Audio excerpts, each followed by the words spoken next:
All right, music is rolling. All right, let's do it. I have a funny story. Oh, I do too. By the way, I just want to thank everybody. I got 37 million responses.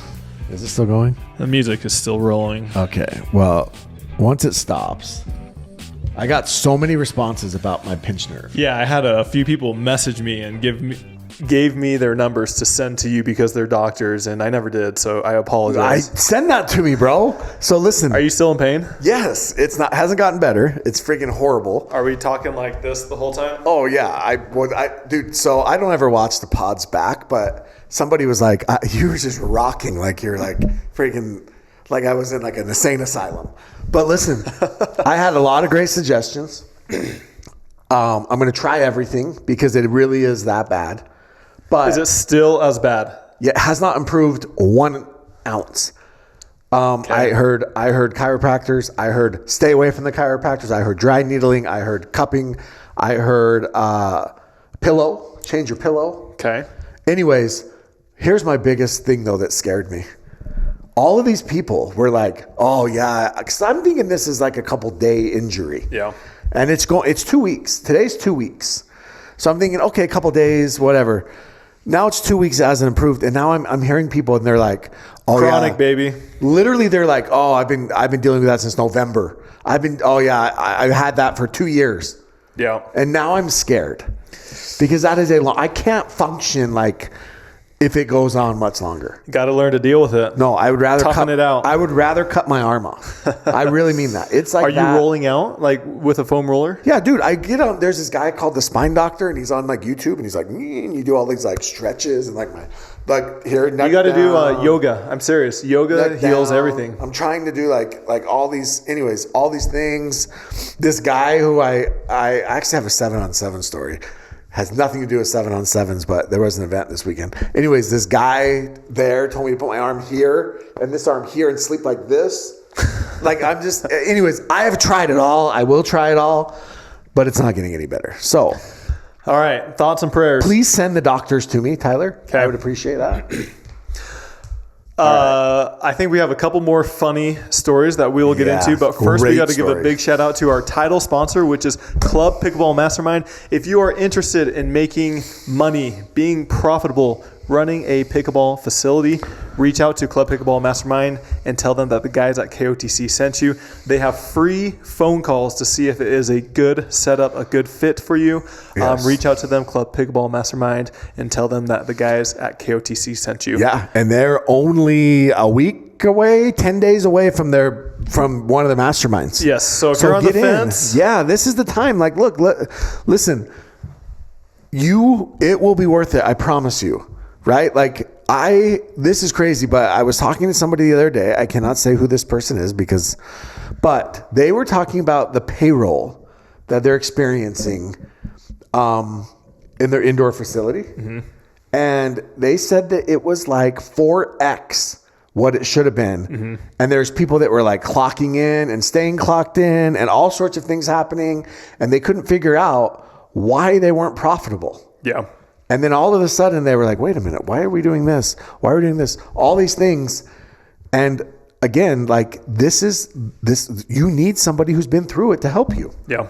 So call Devin, talk to him. He's kind of like a wizard, a genius. Yeah, exactly. So reach out to them. As I said, Pickleball. I'm already doing this. Club Pickleball Mastermind. And I think their next event is coming up soon, a week and a half, 2 weeks away. And I believe that myself and Jimmy will be out there for 1 or 2 of the days talking to you guys. And wait, really?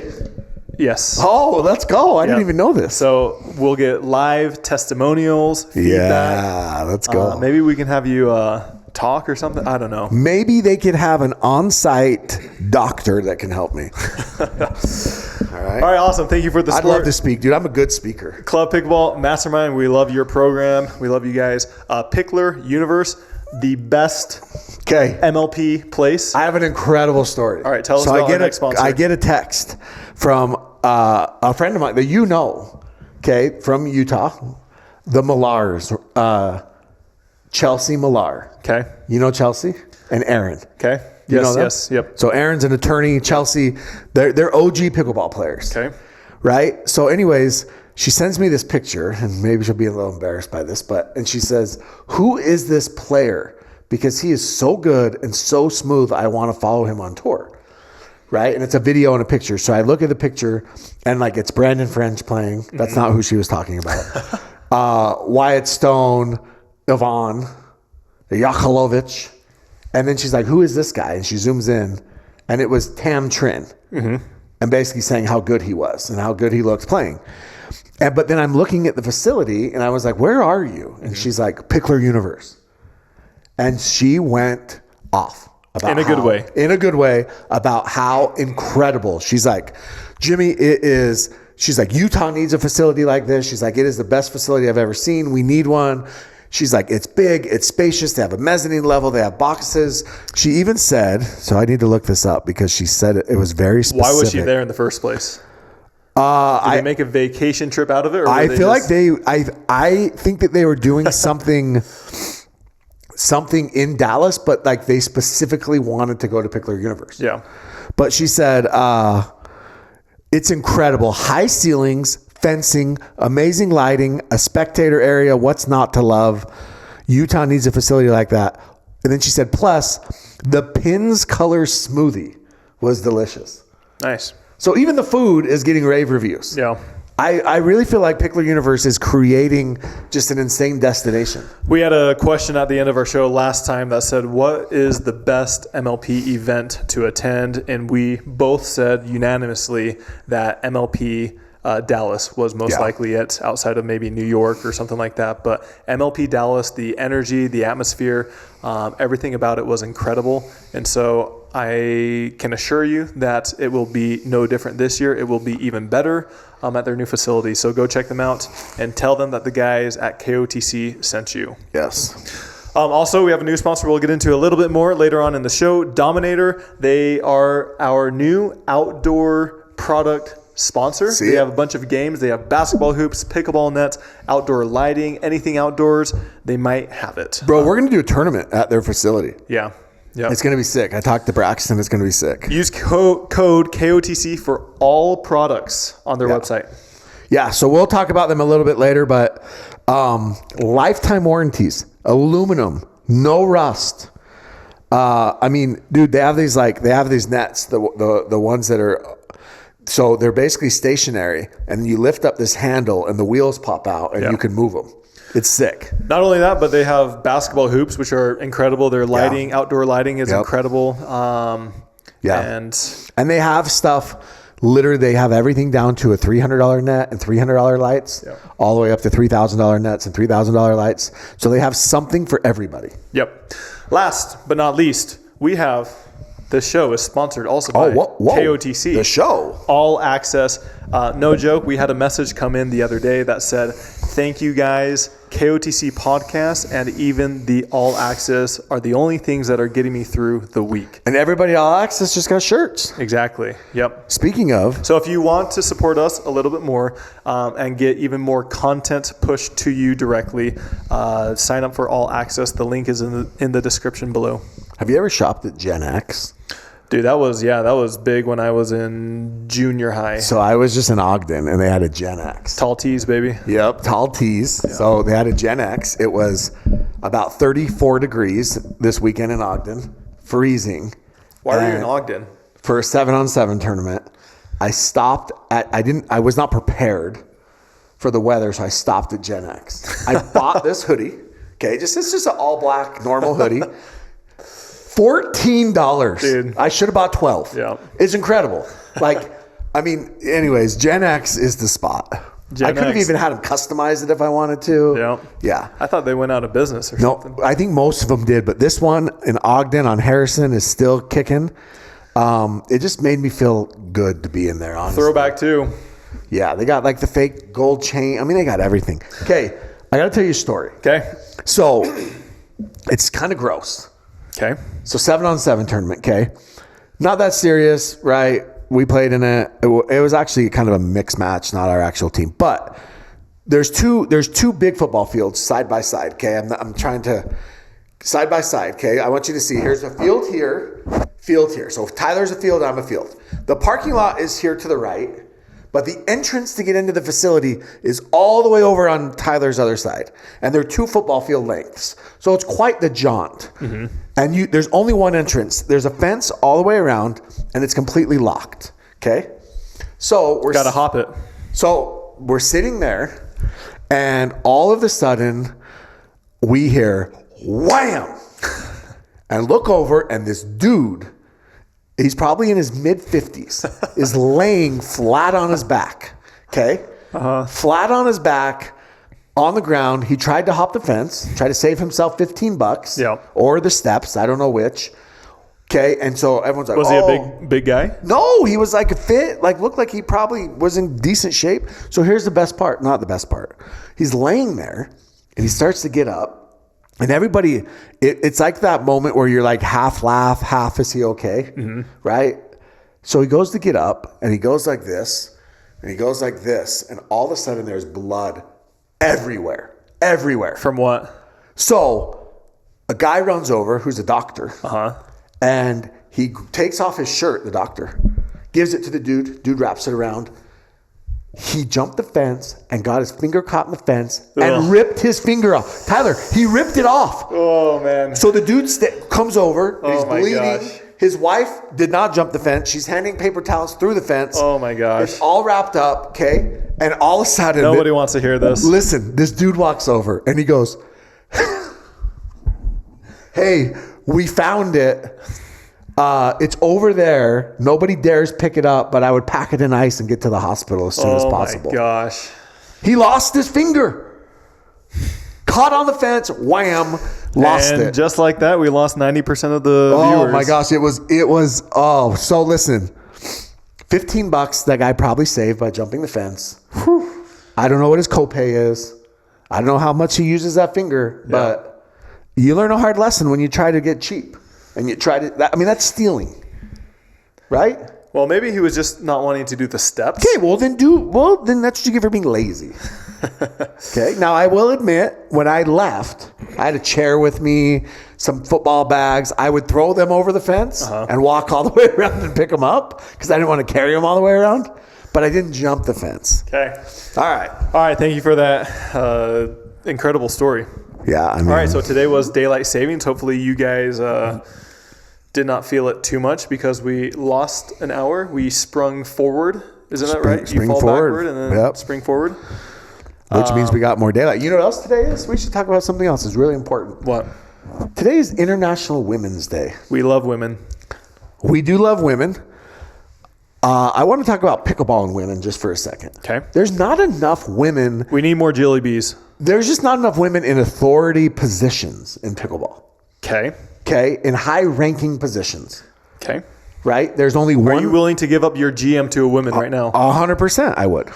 You heard it here first. I would. Jilly Bee, let's go. I'm actually not a GM, but I would love if they were qualified, not Jilly Bee, because she's not. But let me just I'll give you a little. Number one, there's only one female GM, and it's Leanne. Okay. So shout out Leanne. Number two, we actually tried to hire Caitlin Kerr last year. But she was her boss was Jim Kloss, so she wasn't able to accept the position. Yeah, no, Jim, speaking of sexist. But no, she, and I don't know if I'm allowed to say this, but she had a non-compete. Gotcha. So not only did Vegas fire her, they stuck her with a non-compete. Mm-hmm. So we couldn't hire her, but we did try. We would have taken Caitlin Kerr in a second. But yeah, there needs to be more. I mean, the commissioners are both male, right? Who's the highest ranking female in pickleball? That's a good question. Annalie Waters. I mean, as a player, sure, but what about from like an actual, employment position? I mean, there's a lot of great women behind the scenes. Yeah. Danielle in ticketing is incredible. Obviously Liv in Ireland, which by the way, someone was shitting on Ireland on Facebook. Yeah. Like you can F all the way off because they're like, oh, bring back Hannah Johns. First of all, Hannah Johns, if she wanted to be there, she would be there. Second of all, I think Ireland does a great job. She actually has a degree in broadcast journalism from ASU. So all of you freaking couch riders, that bothers me. Yeah. There's a lot of them. I mean, even like Mish, people will shit on Mish, and it's like, You do realize that, one, she used to be with the Dallas Stars. She has an Emmy.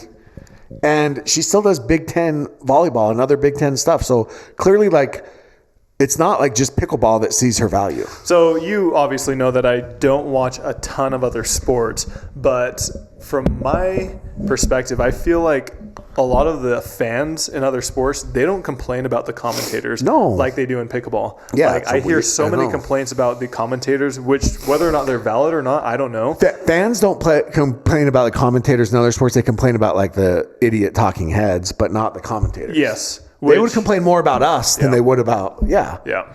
I know. Which I thought is pretty crazy because all you hear about, whether it's right or not, all you hear about is complaints from... Yeah, Dave Fleming, blah, blah, this person. But like also we're complaining about the sideline reporter. Yeah. Like that's the dumbest thing I've ever heard. She literally, like, let's just talk about this for a second. How many questions can you ask? Yeah. Right? I think that it takes a lot because, look, you're interviewing Annalie Waters over a 4-day period, 3 times a day. Yeah. Right? Times 4, that's 12. I can do math. You're interviewing her 12 times, essentially, because she's always on center over a 4-day period. How many different questions can you ask? Yeah. I love that, like when Georgia and Tyra, she was like, you know, who picked the outfits, right? Or Tyra, what'd you do for your birthday? That's the stuff people want to hear about. Because how many times can you say, Tyra, when it was 8 in the third and you popped up that dink, what was going through your mind? No, nobody, like, those questions are fine once in a while. You know, but I mean, she tried to interview, I think it was Hayden. It was when Hayden and Christian played Eric and Dylan. And she's like, and she actually Ireland asked one of those questions. She was like, hey, when it was 8-8, blah, blah, blah. Hayden's like, honestly, I don't even remember that game. Yeah. Because most players don't. They get locked in. They're not thinking, you know, at that exact particular moment. So yeah, let's ask them some other things. Okay. Last funny story on my end. So we love women. That's the point. Exactly. Funny story I thought was funny. Okay. So I'm a big tech guy. Any tech thing that comes out, I'm always paying attention to. Apple, the company Apple, they just released some new monitors, some displays. So of course, the cheapest MacBook ever. I know, a MacBook Neo. So I buy the new display, so it's coming out. Wait, you bought the newest Apple product? Yeah, weird, right? Oh. And so what do I do with my old one? I sell it. I go on Facebook Marketplace. I meet up with this guy, and he wants to buy it. And so I meet up with him at a Starbucks, and he's like, hey, do you mind if I plug it in just to make sure it's working? And I'm like, sure. And so I walk into Starbucks with this massive monitor just in my hand, and I felt like it was a little bit awkward. And we pull up, and we put it on the ground, and then plug it in, and there's me and him just talking, making sure it works, and everybody else drinking their coffee. I thought that was a funny sight. Oh, wait, that's the whole story? That's the whole story. Oh. Isn't that great? Is that your StarCraft monitor? Yes. So I don't have one right now. I'm just going with my laptop. Oh, how are you going to get like dialed in, Leroy? I know, I can't. How are you going to do Leroy Jenkins? I know, I can't do anything right now, but that is funny. But I'm glad he just walking into Starbucks with this massive monitor. At least he tested it. Yeah. Did you know? I think I told you this story. I was in Macy's, not Macy's department store. There's a grocery store in Utah called Macy's in Santaquin, of all places. So Santaquin is like this tiny town in south of us. And I stopped because I was on my way to St. George, and I stopped to get some stuff. And literally, I'm walking out to the parking lot. I think I told you this. I'm walking out to the parking lot, and this, like, it was like a Honda Pilot or something, pulls in 40 miles an hour, pulls in the parking spot, right? And he gets out, and I'm walking the opposite direction. I hear him yelling something. So I'm thinking I dropped something, and I turn around, and he goes, love the pod, bro! Love the pod! He goes, he's like, I'm a pickleball junkie. Just want to tell you I love the pod. And that made my entire day. That's awesome. So that guy in Santaquin, you made my whole day. Love it. Screamed across the parking lot. Everyone's like looking. I'm like, thank you. That was sick. I actually like when people do that. All right. Anyways. All right. March Madness is coming up, so that should be fun for basketball. NCAA. Love March Madness. Big win for BYU the other night. Indian Wells tennis tournament is going on. What a great place to be. I have heard that Pickleball, PPA, is maybe looking to go back there at some point in the future. That would be a very welcome return. To Indian Wells? That'd be sick. And I mean, the Nationals used to be incredible. Yeah. All right. So this last week was the 2026 Newport Beach. Sexy.com? Sexy. Is that really what sponsor. It is? Don't look it up because something might appear that I'm going to look it up on your Wi-Fi at your house. All right. Oh, it's just a paddle company. Beach tennis, pickleball, PPA. Yeah, so they were the title sponsor, but it was in Newport. It's been a while since we've been back there. Weather, the first few days was incredible. It was perfect. And then the last few days... Is that Travis Rettenmeyer? Looks like him. The last few days, actually, the wind picked up. Yeah, it looks really... Actually, look, dude, they sell a bamboo paddle. How much is it? $209. All right. Okay, Jimmy. Oh, also... Yes. Your boy, Nico. What about him? He was there. Oh, yeah, I heard that. He's a tall guy. He's tall. I think he's taller than you. No, he is taller than me. Yeah. I was actually, when I met him at Dick's and he stalked me, I actually was taken back a little bit by his large stature. He's tall. And his wife is not tall. Like, she's a little thing. Oh, I bet there's a foot and a half between them. Oh, man. Yeah, but he's tall. Did you meet? I chatted with him. You did? Yeah, a little bit. How'd that go? Did you wash your hands after? Hope so. Oh, man. Yeah, he's not very tall. I mean, he is tall, but I also saw that he nasty Nelson someone on the first point of it. So he records himself, and obviously you can deduce that it was him, but it doesn't actually show him hitting the ball. Well, dude, the nasty Nelson thing, like in a tournament, I get that people are doing it for content. Did you see the guy that was like, "You're just doing this for content"? Yeah. Obviously he is, because that's what he does. He's an engagement farmer to the upteenth degree. But yeah, I mean, look, I probably I'm not much of a hothead, but I've had my moments. So I might fire my paddle at the kid's head if someone nasty Nelson me on the first point. So I talked to him and I'm like, "What's up? Everything?" And he's like, "Yeah, I've been checking the Discord once a week or so. I'll go in and I'll just search my name, and then whatever comes up, I'll respond back to that." I said, "That's a good way to figure out what's going on or what people are saying about you." Yeah, right. Okay. Anything else with Newport Beach? Well, we haven't even started. We haven't started, but anything else leading up into it? No, I mean, look, like you said, it was really windy, but it's nice to be back. That they're back in Newport. Hotels were insanely expensive over there, like $500 to $600. Shocker! Right? I mean, Newport is always expensive. I heard there's a lot of good hosts though in Newport. Okay, so as always, we're not able to cover every single matchup. There were quite a few upsets, I would say, in both singles and doubles. Where do you want to start? Let's just go through singles briefly, and then we can go from there. So men's singles, do you got it pulled up? Yeah, so look, men's singles, I mean, we're kind of the usual suspects, right? Hunter, the world number 1. Fed, the world number 2. Chris Hayworth, is he number 3 yet in the world? Probably. He's top 5. And then Christian Alshon, who's had a great run as well, was there, who actually Christian beat Hayworth in the bronze match, by the way. Yeah. That's a good win for him. So some of the matches that I saw that I thought were really, really good were the Chris Hayworth versus Jack Sock. That was the quarterfinals match. 12-10, 11-9. That was a great match. Jack is playing some great pickleball right now. The craziest thing with him is all these guys, Chris Hayworth, Fed, Hunter, they hit missiles. They hit nukes. They hit these massive shots. Yeah. But I think a lot of people forget Jack played pro tennis. Yeah, he's used to people blasting 130, 150 mile an hour serves. Yeah. He can handle that. I think Jack and Chris, the two of them, I mean, it was that ball was hit very hard. Yes. So that was a good match. Go back and watch that one. Hunter and Chris Hayworth. Hunter won that in the semis 11-7, 11-9. Yeah. That also was a good match. I mean, Hunter played incredible. You know, one thing that was a little surprising, I feel like I don't know, maybe he's not training for singles much anymore, but he used to be a little bit of a force, but J-Dub lost 0-1 to Fed.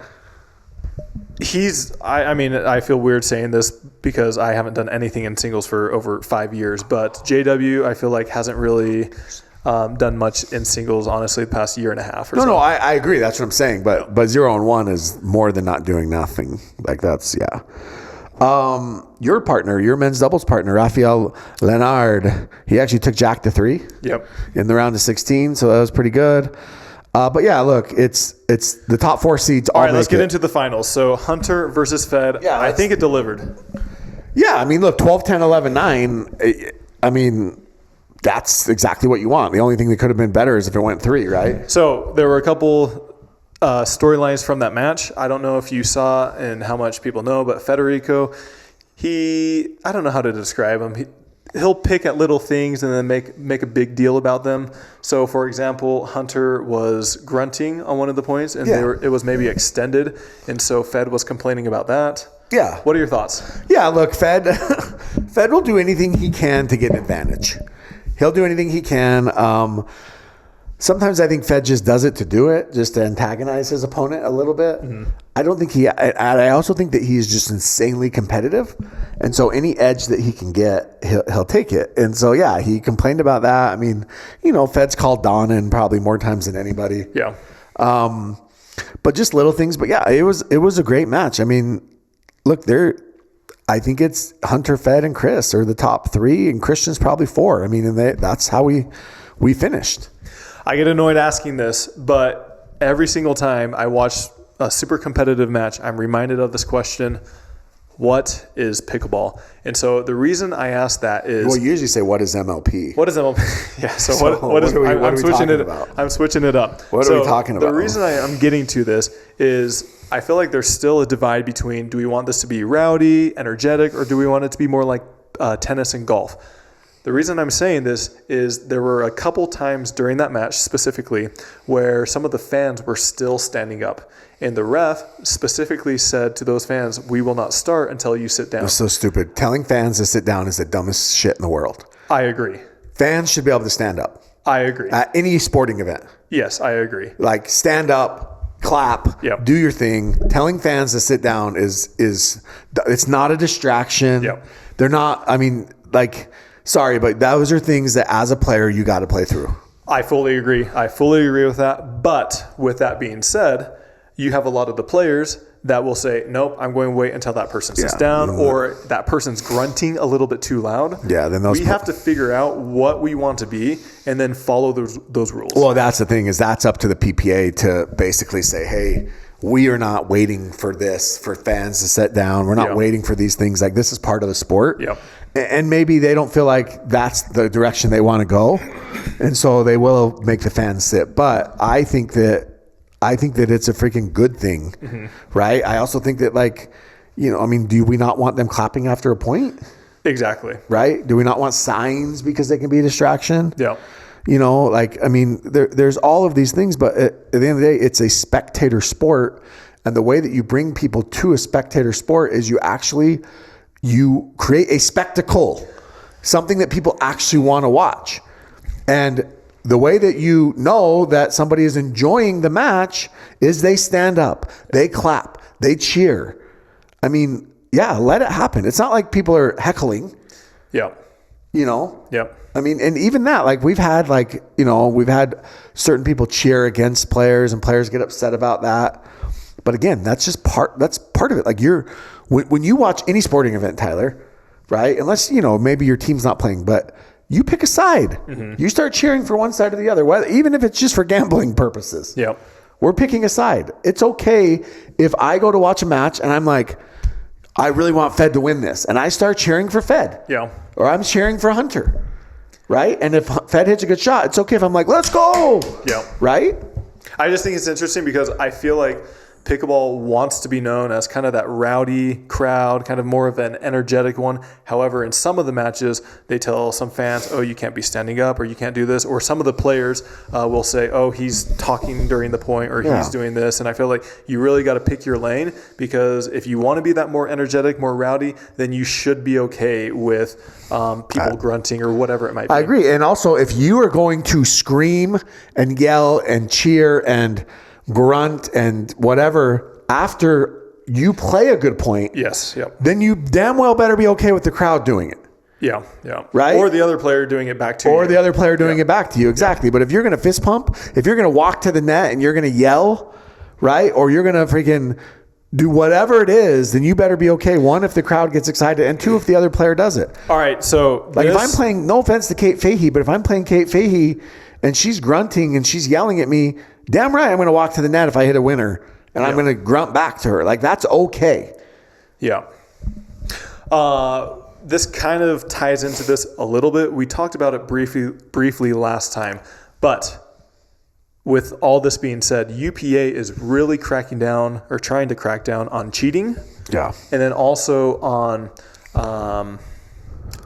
outrageous behavior, ball abuse, throwing your paddles. Did you get fined when you ripped the ball? I am not going to agree or disagree with that, but they are throwing out a lot of fines. Are you not allowed to talk about it? I don't know if I am or not. Did you sign a non-disclosure? No, but... Oh my gosh, Tyler got fined. I did not say that.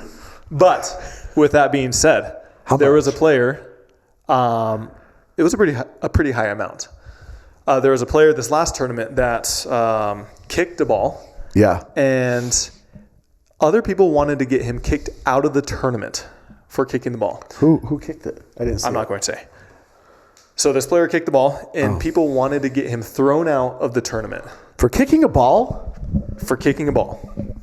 So where my position on this is, it becomes very difficult to police. Did he like kick it over the net like you do sometimes, like soccer? Sometimes you'll juggle it. I didn't see it. You're pretty impressive when you juggle it. So with that said, there were a lot of instances where players are throwing their paddles and they're not getting written up. And so if I go back to a video and say, hey, this player threw a paddle, are they going to get fined? Well, isn't that how it is? Like in law, like as a lawyer, you have to have like precedents. And so it'd be easy to go back and be like, hey, wait, this guy didn't get fined. So, exactly. Yeah. So there's precedents to not fine me. So that's the issue that I think a lot of the players are feeling, is they feel like they're being singled out. There's no consistency. Exactly. Yeah. Zane Ford got suspended two events. So Zane Navratil, he threw his paddle on the ground and it bounced like... He should get a massive fine. Okay. 100%. I mean, he slammed it down. I'm sorry, but that is, to me... That's not that much different than what Julian did, other than the fact that Julian's hit the edge guard and bounced. But Zane still had the same overreaction. But the only counter argument, I don't disagree. I think players... But if Julian gets 10, then Zane should get 5. Okay. What was I about to say? But with that being said, I feel like... You don't want, I mean, this is all within reason, but you don't want to limit these players. You want them to show emotion. That's what fans, that's what spectators, they love. But you don't want to be fining these people $5,000, $10,000, $20,000 when they're making $0. Well, that's true too. But you can have a player. Also, I do think the fine should be relative to your salary. I don't think there's a one size fits all fine. Yes, I also I don't think it's fair to fine Annalie Waters, $10,000. And then fine, Zane Ford $10,000. Exactly. Right? Like, well, his mom will probably pay it, but I don't think that's fair. So that's true. But with that being said, yeah, I mean, look, Zane. And then I'm not joking. Like, one of the reasons a lot of these players are starting to get fined is because they're getting reposted on social media. By Koopy. We said that. Yeah. Yeah. Like, not joking. Yeah. Well, look, Zane. Here's the thing with Zane is I'm sorry, but you're the president of the Players Association. No offense, but you're actually held to a higher standard. It is what it is. I don't know if you remember, but this was probably a year or two ago where he got drilled. Granted, he got drilled in the face or chest. Yeah. And he turned around and hucked the paddle, full on into the fence. Yeah. And that's what I'm saying. Like, you're the president. Like, you should be held to a higher standard. But my thing is, where's the line? And after talking to a lot of players, they think... Who's in charge of that at PPA? Is it Ogden? The UPA committee. Okay, so was Zane going to find himself? Does Zane have to step out of the room? Or does Zane get a pass because he knows the right people? Yeah. I honestly don't know. What I'm saying is the players don't know who else is getting fined. Should the fines be public? I think they should be. And where does the fine money go? Have we ever figured that out? So my question was, at what point should players be fined? Because you want to see that emotion. Yeah. If somebody drops a paddle, you don't want to fine them. No, there's a difference. If they slap their leg, so I don't know if you saw, but Kate Fahey, self-abuse is okay. Kate Fahey was playing mixed doubles, and she turns around and she slams her paddle at a fence, and the referee was like 5 feet away, and the referee called Dawn because it was a massive, massive ordeal. Should she have been kicked out of that match? Yeah, I mean, look, at the end of the day, you don't want to take away the emotion because the emotion is what makes the sport. And I would rather have a player that cares than a player that's mailing it in. With that being said, there's a line, right? And anytime Nick Curio smashes a racket, he gets fined. Mm-hmm. Right? In fact, he actually, in his contract, he's not allowed to smash Yannick's rackets. Mm-hmm. Like, Yannick was like, dude, quit smashing our rackets. We're paying you a lot of money. That's incredible advertising for them. Yeah. But the point is it's like, there's just like certain, I think that these players that wear their heart on their sleeve like this, and then they're just super emotional. They just have to understand. And then another example, maybe put 10% of your income away, knowing that it's going to come back to the PPA. Another example is I was walking down the alleyway in the middle of the courts, and I don't know who it was. I think it was a qualifier, but he goes up to his bag after a loss, and he just grabs his paddle and starts smashing it in his bag. I'm like, so technically, we can get in trouble anytime we're on the premise. Yeah. Like, should he have been fined, even though he wasn't playing? He was off court. Well, the other thing is who sees it and what's the situation, But that's what I'm saying is it should all be equal, or it shouldn't. Well, it should, but if you don't see it, you can't convict somebody of murder if you can't prove that they murdered somebody, right? Yeah. But if you do have evidence of players hitting the paddle on the ground or something like that. But who's the snitch? Well, that's what Rafa was saying. He said we should get 10% of their fine because we're making the Rafa's the type. Snitches get stitches and end up in ditches. We're making a UPA money by sending you guys. But this is the problem, though, and I've said this before, and I'll say this straight to Connor Pardo: is fines should not be a revenue stream for the UPA, because then you cannot fine people. You can't fine them subjectively if it's a revenue stream, right? The fine money needs to go somewhere else. Yeah. It needs to go in the NBA, it goes to charity. In the NFL, it goes to the retired player funds, right? In Major League Baseball, it goes to like pension, right? You cannot have the fines just go back to UPA. Same with Hunter Johnson. He got drilled, I think, in the face or neck or something, and he turns around and slams his paddle. Yeah, it's like, does that qualify for a fine? Yeah, the fine money. Look, the player salaries are a sunken cost, and UPA just has to know they're a sunken cost. And so any of this fine money needs to go to something else. But then going back to the initial point is, they want players to show energy. They want us to show emotion. For sure. They want us to do this and that. And oftentimes what comes with that is maybe us slapping our legs or hitting our paddle with our hand or something like that. Yeah, but you can do that without throwing your paddle into the crowd. You can. Throwing your paddle against the fence. Yeah, I think there's a line. There's a line, exactly. And you just got to figure out what that line is. Yeah. For sure. And yeah, I mean, I think this is actually by the way, I don't think I heard Kate Fahey doesn't like me. I thought we were cool, but I guess not. I don't know. It's too bad. I wonder why. What do you think that might be? I don't know. I was a big Kate Fahey fan too. It's disappointing. I guess I only like half the shock now. Do you think she would come on the pod? She came on that one time when she first won her very first singles. Didn't we interview her for a second? Maybe not. No. We were going to. Anyways, I don't know if she would or not, but I actually really like Kate, and I think she's a great player, but it got back to me that she's not a big fan of mine. All right, moving on. So, as I said, we have a new sponsor, Dominator. They are, I'm not going to say the official nets of PPA, but they are the official nets of the slams at PPA. Yeah. And then also, is it MLP? Oh, yeah, and MLP. And MLP. Yep. So for MLP, they'll be using Dominator nets, and then also for PPA slams. So they are good quality nets that PPA uses for all their tournaments that are slams and MLP. In addition to that, they make incredible basketball hoops. Yeah. And outdoor lighting. Did you know they have a poolside hoop? Sick. It's in-ground poolside. Yep. So go check them out if you're interested in a basketball hoop for your pickleball court, pickleball nets, outdoor lighting. Their outdoor lightings are incredible. They actually have solar too. You don't have to run power. Yep. Yeah. Use code KOTC. It works on their entire website, all products. So go check them out. DominatorHoop.com. Yeah, I just put in the Dominator Pro Max portable net. Okay. I'm going to add it to the cart. I'm going to pick a color. Let's just see. Hopefully Black. The code is working. Add it to the cart. I'm going to use my Apple Pay. Let's check out. I'm just curious. I always love a good deal. All right. Where can I put my code in? Oh, click here to enter your code. Hey, that makes it easy. Apply coupon. Yo, boom. How much is it?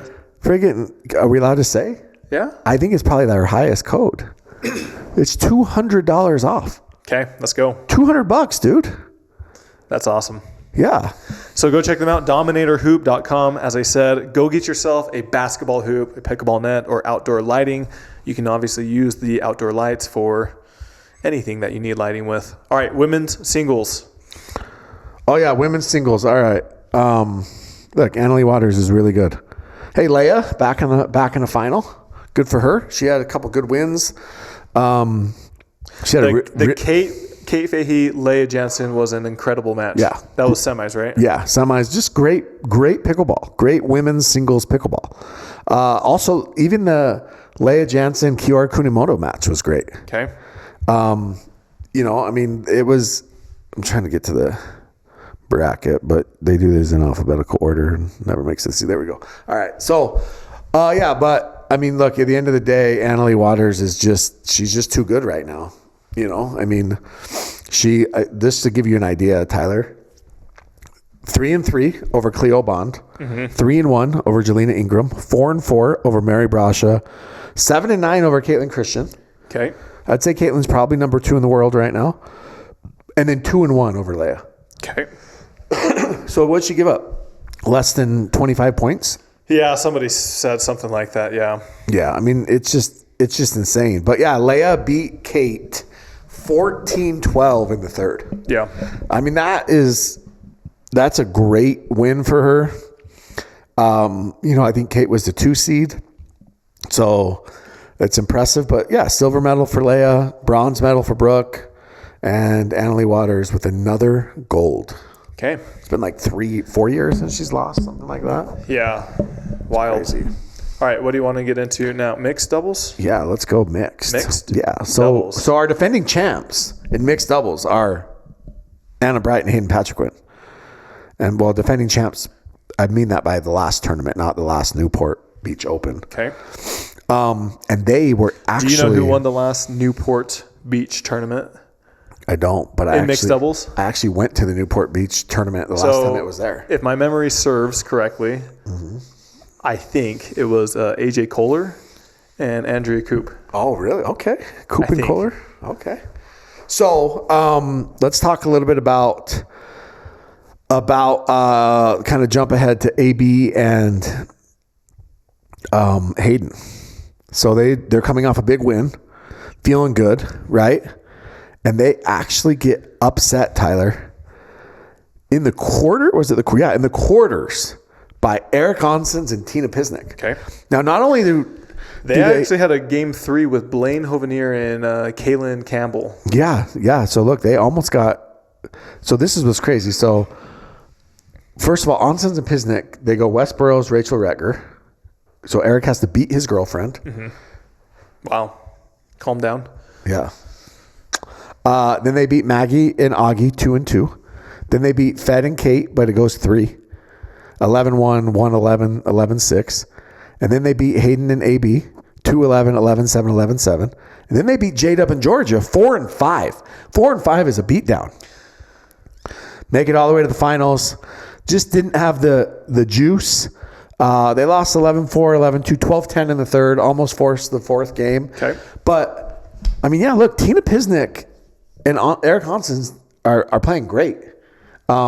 Even in women's, too. They're both women's and men's. They're both having a good run. And then J-Dub and Georgia pick up the bronze. I'd actually say Eric Onsens is the hottest, the hot commodity right now for men's double, for everything. Yeah, I think so, too. Maybe not singles, but for mixed and men's. Yeah, for sure. And we had a couple different partnerships. So Alex Trong and Christian Alshon. That was a last minute thing. That was a last minute. Some people are like, I can't believe Christian dropped Tyra for Alex. That didn't happen. Literally last minute, like 1 to 2 days before the deadline closed. Yep. Tyra, Hurricane Black, and Noe played together. Now, obviously, Eric and Tina were on the Ranchers. They're not anymore. Caitlin Christian and Pablo. There's a lot of interesting. John Trong and Megan Dazan. Okay. A lot of interesting pairings. But again, at the end of the day... I don't know if you saw Tama. His first round, he beat Hunter Johnson and Callie Smith in 3. Yeah, that's a good win. Yeah. I mean, and he had another good win in men's too. Yeah.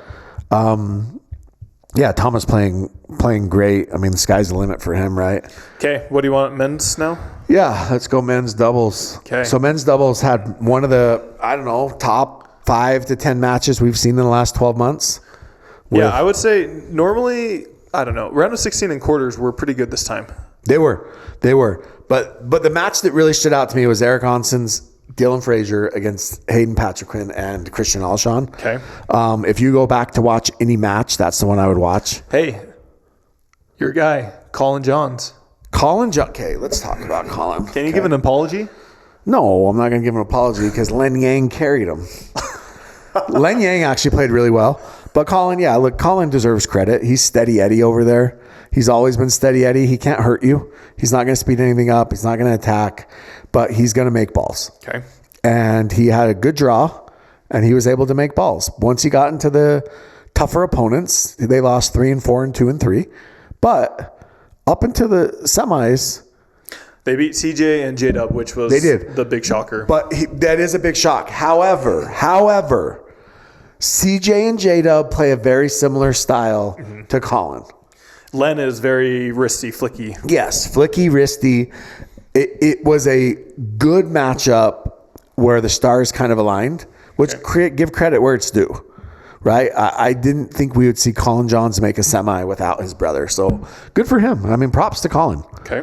Now he can go back to Asia, please.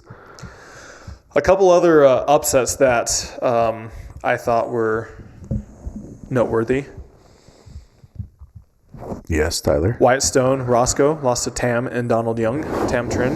Yeah. Tam Trin. We talked Pickler Universe. Jay DeVilliers and Jaume lost to Andre Mercado and Connor Mogul. Yeah. I thought that was a really big upset. So Connor Mogul is a guy that is from Grand Rapids. He's actually trained with Coop. I think he moved to Arizona. He's living with Pesa, and he's a kid to keep an eye on. I think he's going to be a really good player. Okay. Anderson Scarpa and Ivan Yachelovich beat Max Freeman and Tyson McGuffin. Does that surprise you? No, look, dude, is Tyson washed? I don't know. I mean, he's close. If he's not, he's close. Okay. What's your reason? Well, he's ranked like in the 50s in singles now. Okay. He's not getting past. He's losing. I mean, it's not an upset. Okay. Like you just said, does it surprise you? No. Right? Yeah, it's pretty crazy. By the way, one thing we need to talk about really quick, Colin Johns and Len Yang, they went 10-12, 12-10, 12-10. Their first match, they had 5 points against them. Yeah. 5 points. Match. Against Kailash Shakar and Riley In. Yeah. So they almost lost round of 64 and they made it to the semis. Anyways, but back to Tyson, I mean, look, dude, his results aren't good. Right? And even when he was struggling in doubles a year or two ago. The interesting thing to me is he's still getting pretty good partners in mixed and also men's. He is, but for how long? Well, that's what I'm saying. I mean, he's got to be fading, right? Yeah. I mean, how much longer is Max going to play with him? Right? Yeah. The other thing is he's just not a left side guy anymore. And so he can't be playing with a lefty like Max. If he embraces the right. He needs a lefty like Tyler. Well, he just can't play with the lefty, period, because he can't play on the left. He did well on the left with me. Yeah, 5 years ago. He's that's what I'm saying. I think it's time to start having the conversation. It really is. Okay. Like, that's not a knock on him. It happens. Like, the one thing that's undefeated is age, right? Time is undefeated. Age is undefeated. Matt Wright would say otherwise. Yeah, but Matt Wright's playing the right. Matt Wright is. So you think if Tyson played the right, he would do better? Tyson would embrace his role on the right and he would get a big left side guy, he would be okay. You think? Yeah, he would be okay. Okay. Dude, he's 11th in men's doubles, which is fine. Right? But he's 47th in singles, 16th in mixed. And like you said, he's still getting good partners. But that's going to start fading, right? Okay. And remember, the way PPA works is it's a 12-month running tally. Yeah. So what's going to happen is as these tournaments, a lot of stuff's going to drop off, and he's going to start. Yeah. So, but yeah, if he's got to embrace he can't play with the lefty anymore. He really can't. Okay. This is my own opinion, but like, just find a big left side guy. Maybe it's back. Who are some of his options? Well, maybe it's back to Deckel. I don't know when Deckel's healthy, right? I actually thought him and James Ignatowicz would have done good, but he wanted to play the left with James, which was kind of weird. I mean, there's a lot of dudes out there. You know, I mean, even like a Blaine Hovenier. Well, Blaine's more of a right side guy too. We need a big left side guy. Okay. I don't know who that is, Tyler. Maybe it's Len Yang. I don't know. But Tyson just needs to embrace the right. Okay, anything else with men? So the finals was Ben Johns, Tardio versus Alshon and Patrick Wynn. It just went 4 this time. Yeah. Ben and Gabe, they got this one. Like I said, they played really well. I mean, but other than, so Colin and Len obviously pulled the big upset, but it was 1, 2, and 4 made the finals this time. Top 3. Yeah. And then obviously CJ and J-Dub were the third team that kind of got upset. So, but yeah, I mean, we're back to, I mean, it's first time in a while we've seen somebody besides those top 4 teams make it, which is refreshing. But again, those top 4, and then obviously Eric and Dylan right behind them those are the 5 that are always going to be right there. Okay. Anything else you see with men's doubles? Jack Sock and Tyson should go back to playing together again. When did they play? Just MLP? Very first, yes, but remember the very first event they ever played? Oh, that doesn't count. Yeah. No, but that's what I'm saying. I think they should play PPAs. Okay. Jack's playing well, dude. He is. And if Tyson will play the right. Yeah. You think Tyson plays the right better than Pablo? Right now, it's probably close. Because Pablo and Jack beat Connor and Augie in the quarters or 16? 16. And then they went, 12, 10, 11, 6 to Fed and Deskew. Yeah. So, all right, moving on. Women's doubles. So, look, women's doubles. Happy International Women's Day. The Annas, shockingly, just shocked the world. Massive and win. Were you surprised by that, Tyler? No, not at all. So, again, women's doubles, it went how you would expect it to go. Lacey and Tina, the 4th seed. Tina, another semi. Against AL and AB. And then the 2 and the 3, Georgia and Tyra against Paris and Rachel. So Georgia and J-Dub got upset in mixed, and then Georgia and Tyra lost in women's. Yeah. And actually did not medal. Lacey and Tina won the bronze. So double medals for Tina. Yeah. AL went triple crowns. It was 4, 5, and 3, by the way, in the finals. Can anybody beat them that are not called the Kawamotos? I mean, even the Kawamotos, if they do beat them, it's not, in my opinion, it's not going to be consistent. No one's going to beat them consistently. No one's going to beat Ben and Gabe consistently. No one's going to beat Ben and AL consistently. But if you can get to 20%, if you could get to 15%, yeah, that's massive. Yeah. But no one's going to beat them. I mean, yeah, I agree. So, yeah, look, AL, another triple crown. I mean, she's the GOAT. She's the greatest pickleball player in the world. She's doing Delta freaking ads now. I'm jealous. She's doing PetSmart ads. She's doing Kotex. She's going to the Super Bowl. She's sponsored by Nike. She's got a $10 million Franklin paddle deal. She is probably going to be a supermodel at some point. I don't know. She allegedly was an incredible soccer player. Her physio from her soccer days is still with their family, traveling with them. He ran across the states. Looks like Forrest Gump, definitely. Everything this girl touches turns to gold. Yeah. She has a massive bust. How can we get in their entourage? Just add another 1 or 2 people. You got to go pick up the puppy.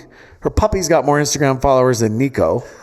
The entire thing is just insane. And look, you can say whatever you want about pickleball.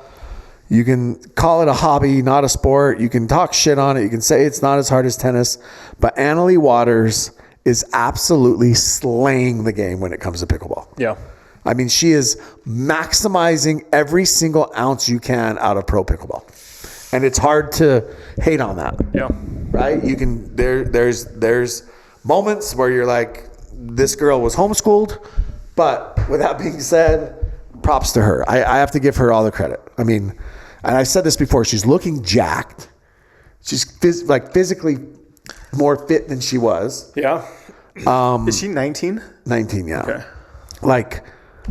It's not like she's going to start slowing down. The question that everyone asks is, who will she play with in mixed when she's not with Ben?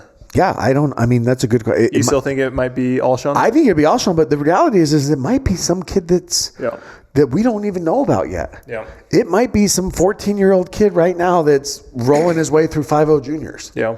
You know, like we don't really know. And the thing is she's 19. Tyler, like, I mean, she could do this for 20 more years, but she could literally do it consistently for 15. Right. The craziest is, I mean, in singles alone, I mean, nobody's even coming close. No. On the men's side, Hunter, I mean, he has close matches. Yeah. But nobody's even coming close. Yeah, Hunter's lost at least, right? Yeah. Yeah. I don't know. I mean, she's so good. I don't even know how else to say it. But did you see when she played Hunter in a game? They just played a bunch of points. Oh, really? Yeah, it was like a couple tournaments ago, but I believe Hunter won fairly easily. Yeah, I mean, we talked about this with Nick Kyrgios, right? Like, you know, he rolled the number one women's player in the world, but it doesn't mean that, like, you know, there's just a physiological advantage there. Yeah. But like I said, I mean, yeah, the world is her oyster. Is that what you say? Exactly. Love her, hate her. It doesn't, I mean, look, there's people that root against her because, you get sick of seeing the same person win every single week. But, yeah, I give her credit. And honestly, I give Anna Bright credit for hitching to that wagon. Although she did make a post today and she used the word girlies, and I felt like that was a little bit of cringe. I feel like Anna Bright should keep the word girlies out of her mouth. No, I'm serious. Is that bad? I'm being dead serious. But, I mean, yeah, Anna Bright, she's another one that is maximizing every ounce of being a maximizing. Yes, maximizing every ounce of being a pro pickleball player. So good for them. Okay. Anything else? I actually think we went through that a little bit quicker than anticipated. That's Anything good. else? We have questions we'll get into? No, I did want to talk APP for a minute. Okay. So APP came out and they announced all these signings, right? And they're like, oh, multi-year deal for Sophia Sieving. I don't know. Sophia, you've yet to tell us how to say her name. Kwong signed with APP, Tyler. Yes. He's back, QD. You know, Jilly B, Megan Fudge, all these players. They announced all these multi-year signings. So what I was told, and Duke actually went on, was it PicklePod, I think, and clarified this as well, is that all of these contracts, none of them are exclusive, number one. So they can actually play in any events that they want. They can go to PPA, they can go to MLP, they can play in whatever they want. Number two, essentially, APP took a few players, a handful, and they offered them like guaranteed money, very small guaranteed amounts, in exchange, along with their prize money, in exchange for them playing like 4 events. And with that, they made this announcement and they made this multi-year. So it was really an optics play more than anything, which is smart. It's a very smart thing. But my understanding is that Sophia will be on the PPA tour next year. She has an opt-out in this contract. So, yes. But the APP guy said that she was locked in. Yeah, but I was told she has an opt-out, and we'll see. We'll see who's right, me or Tom Webb. So I was talking to one of the former APP players, and I was talking to them about a lot of these signings, and they said all those were expected, except for the one that really stood out to them or shocked them was the Rose. Yeah, Rose Van Riet. He said that one was really interesting. It is interesting, except for the fact that it's not exclusive. So she could technically still come to PPA. But like Amanda Hendry, they announced her and she played a challenger the next day. Yeah. PPA challenger. Yeah. So yeah, while the optics look good and it looks good for APP and all these people, there's so many people out there that are just PPA haters. And a lot of these PPA haters are out there and they're like, oh, APP's coming for PPA now, and that's not true. Because again, these players can actually go play in whatever they want. Oh, guess who I was talking to at Jim Klaus. Newport. Well, he was there. I was talking to him. Nico. Somebody else. Who? Ryan Fu. He was there? He was there, incognito. Oh, did they need someone to pick up trash or what? He was leaving to Asia tournaments. Yeah, and Ryan Fu proved all we need to know about APP. He was complete ass in PPA, and he goes and wins an APP. But I like him. He's a good guy. He is a good guy, but he diminished every ounce of credibility the APP had by winning. So, anyways, yeah, I thought that was just an interesting play. Like I said, it was good optics play by them, but at the end of the day, it's we'll see how it all plays out. All right, Tyler. Okay, questions? Yeah. Okay, before we get into questions, we got to give a big shout out to our next sponsor, which is Vulcan Pickleball and Stack Athletics. We love them. They make the V Pro Flight, which is the official ball of pickleball. Jimmy, tell us a little bit about Vulcan and their incredible products. Yeah, well, first of all, the Vulcan V Pro Flight, it's the official ball of Duper. If you're playing any minor league events, if you're playing anything that's Duper, you need to be using the Vulcan V Pro Flight. Second, March 18th, Tyler, paddle launch. Chapter 1, Vulcan paddles. The reviews are starting to come in. John Q, one of the top paddle reviewers, paddle nerds out there. Mm-hmm.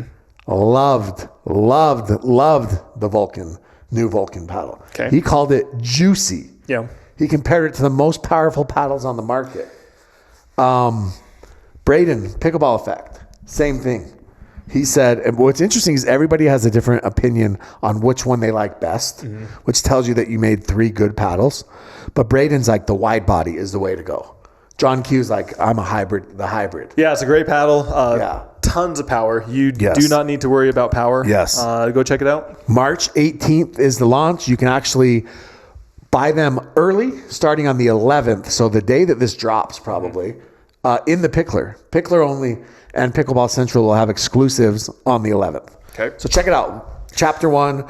I believe code KOTC will work. Code KOTC works with almost all of our affiliates except for the PPA ticketing and then the MLP. MLP is KOTC 26, and then PPA, they have these weird codes that you have to click into the description for. Yeah, I agree. All right, are you ready for question time? Yes. Okay, here we go. Somebody said, pick the best MLP team, number 2, that can beat the ideal number 1 MLP team. Pick that too. So I think we've both kind of decided the 5s and then the shock. Yeah. And then the mad drops fall in there and maybe like the 2-3-ish spot. Mm-hmm. So yeah, I would say if I had to rank them right now, I would say the 5s are 1, but the 5's weakness is going to be their men's team, which is still good, but that's their weakness. The shock are going to be 2. I think the AL and Georgia are probably slightly better than AB and Kate, but the men on the shock are better than the 5's men. And then number 3, I think Jade and Catherine are a great team. They're probably 3rd or 4th best women's team. And then anytime you have Ben Johns on the court, you have a chance to win. So those are my top 3. I'd probably put Brooklyn at 4 now that they have Christian. Okay. That team will go how Riley goes. Okay. What about how Alshon goes? Well, I think Alshon is more consistent, though, than Riley. Ooh, I would say the opposite. You think Riley's more consistent than Alshon? Consistently bad or what? His floor is higher than Alshon's, I would say. You think Alshon's floor is a semis at this point in his career. That's fair. I would only say who has Riley been playing with. That's true. I mean, Riley, he's getting older, but he still makes a ton of balls. He does, and the problem he doesn't have much offense, but the problem with Riley and Alshon is who's going to play what side. Yeah, because I think at this point they're both right side players. I would think Alshon. I think Alshon wants to play the left side, and actually it suits his game style better. I do too, and I hope he does because I think Riley's little two-handed poke will be good from the right. Yeah. Anyways. Somebody said, have you ever asked Len Yang to partner? I have not. He does well on the left, so it actually worked out for that wouldn't be a bad choice. I think Len is a good player. Team Asian. What's more awkward, players post-win interviews or the sponsors presenting the trophy? Dude, okay. I think it's the sponsors.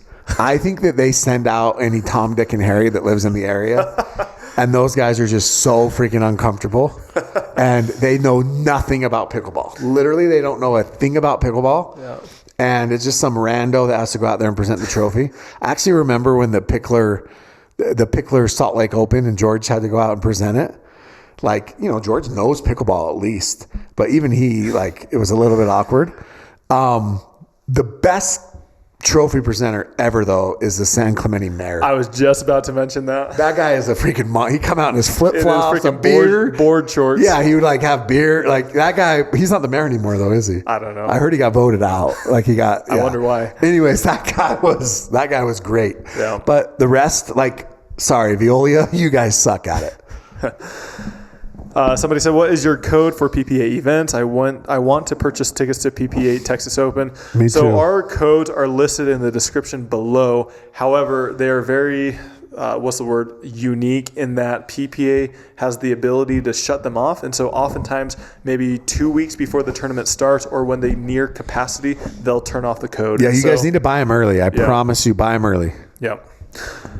Somebody said, "Where is Eric Onson's ranked at the end of 2026? I say top 5. He replaces J-Dub. That's tough. So to me, that's a really interesting question. Is it based on his talent and his skill or his results? Because his talent and skill, I think he could be a top 5 player, but I don't know if his results would get him in there. So I think right now it's obviously Ben and Gabe, Hayden, Christian. But then you still have Fed and Andre, and then you have J-Dub and CJ. Yeah. So I think Eric has more. It's more than just J-Dub who he has to pass, right? Yeah. I mean, there's 8 players there, so he's gonna have to leapfrog 3 of them, and I don't see him leapfrogging 3 of them by the end of the year. But I could see him leapfrogging 1 or 2. Okay. So I'm gonna say he's 6 to 7. 6, 7? No, we're not doing that. 6 to 7. Okay. Yes. All right. That's my guess. Yeah. I think top 5 talent-wise, I think he's there. I think talent, yeah, I think he could be. Yeah. Okay. Somebody said, "Why does Tyra wear half a dress and no shorts?" Because she's freaking smoke show, because she can. It's called fashion, man. Yeah, Tyra can wear whatever the hell she wants. Listen, I like that Tyra wears stuff that's like slightly outside the box. Okay. Right? Like, I think that she has her own style. She looks good. She plays great. I'm all for it. Camilla Savetti, the Nasty Nelson queen. We are waiting on that pod title name. Honestly, I don't think we should do it. Because so Jimmy claims because he already gave you guys no, here's my cards. problem. The fact that Camilla is Nasty Nelson people and doing the same shit that Nico is actually loses credibility for me. Like, you're going to start matches by nastying people and that's your signature. That's the stuff that Nico does. But a bet's a bet, so we should do it. Is Jimmy going to put some respect on Colin John's name now? I did. I said, enjoy Asia. What do the Johnson siblings need to do to get over their slump? They are in a little bit of a slump. Maybe, honestly, J-Dub played a lot better when he had a girlfriend. Does J-Dub need a slump buster? Does Georgia need to break up? Is LJ bringing Georgia down? Is LJ the problem? Well, they've been together for a while, so. I know, but I'm just saying, maybe she's starting to get weak legs, sea legs. Rachel and CP going to break up? If so, Rachel goes Paris. Where does CP go? Yeah, I think they are. I can't imagine that's going to last super long. And then I think, Paris will pick up whoever. I think Paris and Rachel makes more sense. KOTC coming to Canada for PPA Canada events. Did they announce a PPA Canada? I don't know. They said they were like every year now there's been one, but I would love to. Do you have a passport? I do, yes. Yeah, I would love to go to Canada. Will somebody host us? How do you get a scholarship to college for pickleball? Well, we learned that there's only like 3... I think 5 that actually offer scholarships. So my guess is you probably have to try out. July 2nd to 5th, Vancouver. For what, MLP? PPA Canada. July?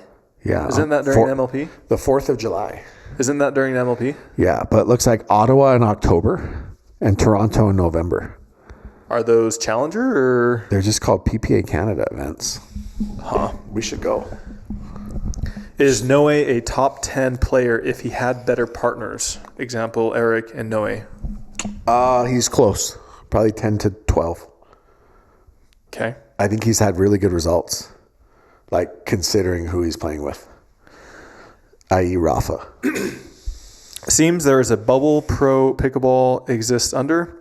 In equals popular, out equals non-existent. Not sure what they're saying. I don't understand. Please rephrase the question. Is the PPA losing money annually overall? If yes, how long can it sustain? Yeah, lots of businesses are losing money, but I would say yes, but that amount is decreasing significantly year after year. And this year it's going to decrease even more because next year will be massive because next year's everyone expires. All the contracts expire, and the $30 million payroll is going to get slashed to like 12. Yeah.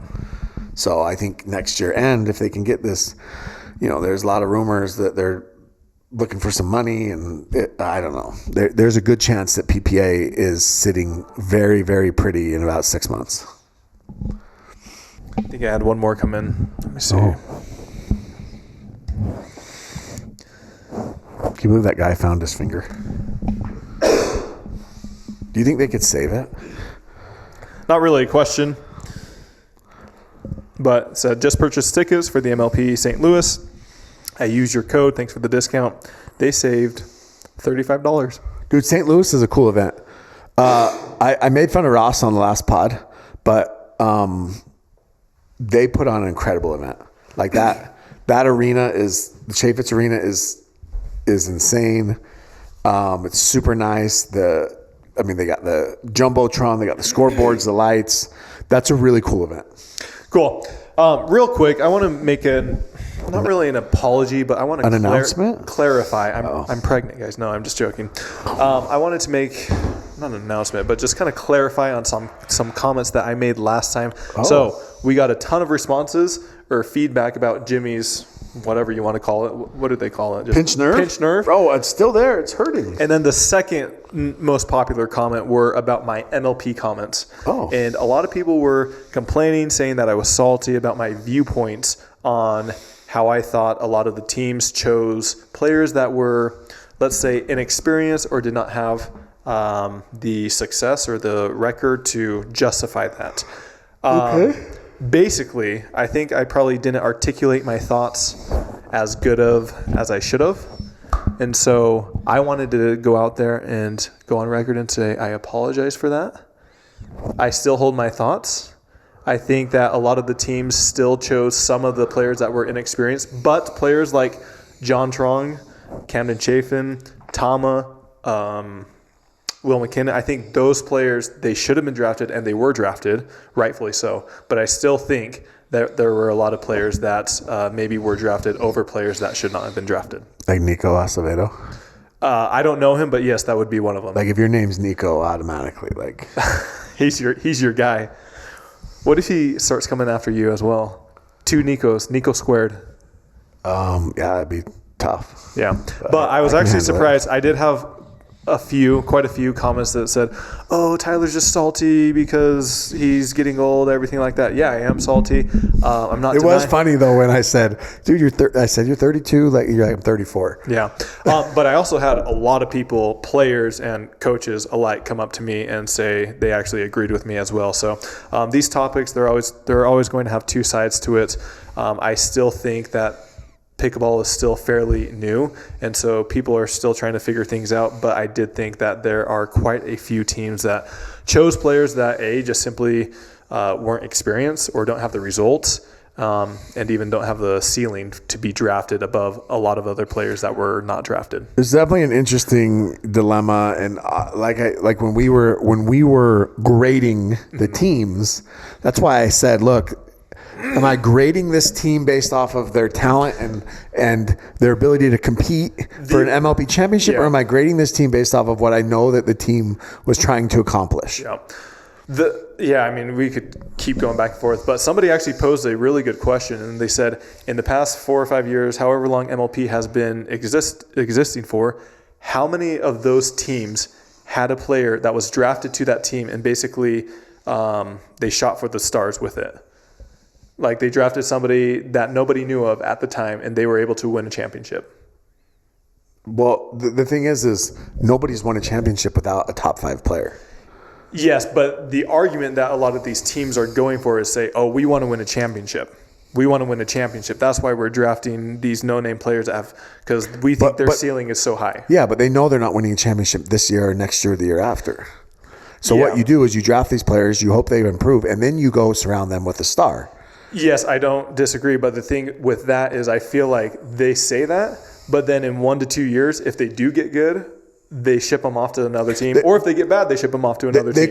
They could. I mean, that's... So bottom line is they're not going to be with your team. But I don't think we have enough MLP history. Mm-hmm. I mean, we have 5 years of total history in MLP. And every year's been different. Yeah, to really determine on what is or isn't going to happen. But, I mean, you can go look at the Shock, right? The Shock took a massive risk when they took Kate Fahey.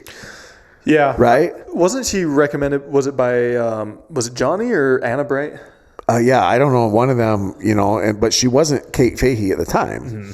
And they took a risk and they took Kate and it paid off. Same with Will Howes, technically with the 5s, right? Yeah. Or when Johnny Goldberg took Eric Onsons on Miami. Yeah. So, I mean, some of those risks have worked and they've been on really, really good teams. Yeah. How about Augie on the Flash? Yeah, but I mean, he is somebody that I would say had experience or had results before going into that. Kind of. I mean, because him and Tyra had one good tournament at Masters. Mm-hmm. And that recency bias. But I'm talking about some of these players that were drafted don't even have that. I agree. Those are the types of players I'm talking about. I'm not talking about these young players. I would say the players that are doing well now that were as no name as some of these players that were drafted were probably Kate. Mm-hmm. I mean, dude, Kate took a freaking buyout. Yeah. For like $30,000. Like, I won't say who, but somebody was like, I can't believe Kate Fahey was drafted. Like, Rachel Rohrbacher, her results. I mean, Eric Onsons, when he was picked, nobody knew who he was. Everyone knew his dad over him. Yeah. Jamie. Yeah. Jaime. Is it Jamie or Jaime? I don't know. But like, but that's what I'm saying. Like, that is, and then on the flip side, I mean, we have like the Mad Drops took Jordan Kinney because he had the highest duper, and that was an absolute disaster. Yeah. And also, if you look at the Hustlers from last year, you had Zane Ford, you had Lingwei, you had Dominique, and you had Stephen Madonia. Yeah, and Donald Young. Yeah, they just weren't going to spend. But yeah, I agree. But it is interesting. That is what I was getting at. I didn't articulate my thoughts the best. I still believe, obviously, if these juniors or these new players, if they are skilled enough, if they have the talent, then take my spot. I don't care. But when you're taking other players' spots where I don't think you're there quite yet, that is what was bothering me. Yeah, but again, it's every team has to. We've talked about this ad nauseum at this point, but every team has to have their own draft strategy and their own strategy as a team. And look, the Chaffetz family, the Shock, set the bar and the 5s insanely high. Mm-hmm. And if $1.23 million is what it's going to cost you to get the number 2 female in the world, and $800,000 is going to cost you to get the number 3 female in the world, right? So you talked about this in our All Access video last time, and so if you're watching this and you're not part of All Access, you want to understand it.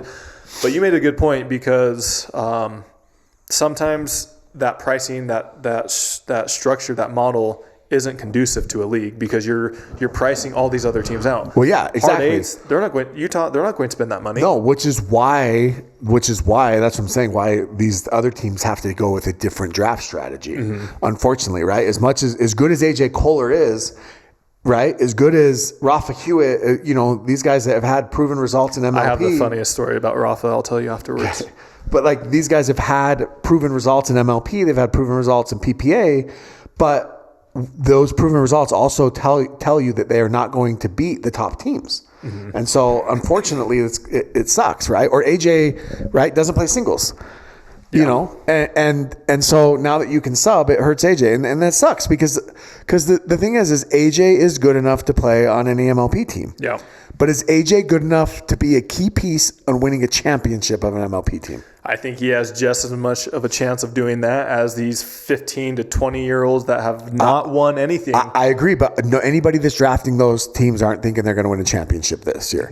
If I took AJ Kohler and I plugged him into let's say we plug him into the fives for no way, do they still win a championship? I think they'd have a similar result to what they had. You do? You think that AJ's as well? Well, he would be with Annalee, right? Yeah, Annalee or Georgia.